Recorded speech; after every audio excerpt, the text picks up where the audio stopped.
We tend to imagine the Amazon rainforest as an untouched Eden, a vast expanse of pure nature where human footprints are few and far between. But that image of a sparsely populated wilderness is a relatively modern invention. It is a convenient narrative that governments and extractive industries have adopted to promote the idea that these deep jungles are empty, unclaimed territories. Classifying millions of acres of old-growth forest as vacant gives developers a green light to roll in the bulldozers for sprawling cattle ranches, clear-cut logging, and large-scale mining. The dirt beneath the canopy tells a different story. New evidence reveals that the Amazon is actually a heavily engineered landscape, shaped by human hands for thousands of years. The pristine wilderness is a legal fiction, designed to erase the original inhabitants and justify the seizure of their land. Look at this topographical map of Ecuador's Upano Valley.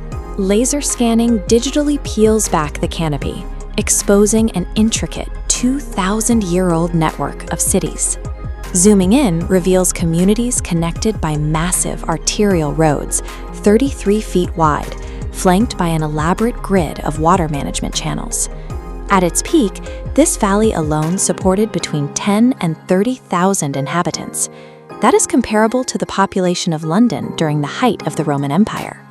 The Amazon supported densely packed, highly organized urban societies, disproving the theory of an empty, passive forest. This raises a logistical question. How did an ancient civilization feed tens of thousands of people using jungle soil that is notoriously acidic and nutrient-poor? The answer is terra preta. On the left is standard pale clay. On the right is this man-made dark soil. By baking waste into charcoal, farmers created a porous matrix that traps nutrients. Pulling back, these engineered deposits cover an area the size of France. These soils are so stable that even after 2.5 millennia, they are still actively improving soil health and pulling excess carbon out of the atmosphere. This history is also preserved in oral traditions. For generations, indigenous groups have warned of the mapinguari, a roaring, massive beast with inward curling claws that tears through the brush. That folklore aligns with the megatherium, an elephant-sized ground sloth that went extinct 11,000 years ago.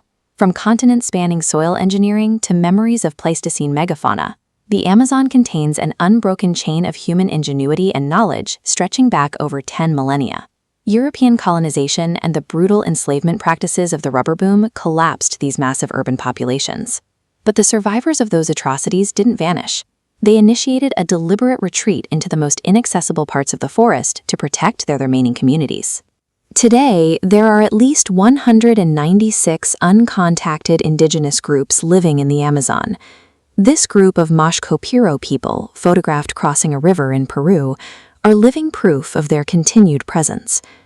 These groups survive by navigating an inherited landscape, harvesting from ancient groves of fruit-bearing trees planted on terra preta sites centuries ago.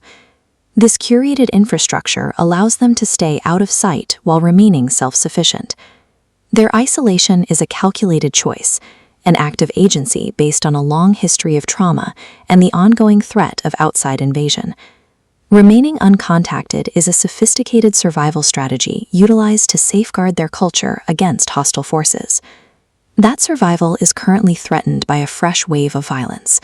Illegal loggers, extremist missionaries, and gold miners are cutting deep scars into the forest, leaving behind toxic craters and the threat of genocidal conflict. We can contrast that devastation with the stewardship of leaders like Davi Kopanawa Yanomami, whose communities have sustainably managed these ecosystems for generations.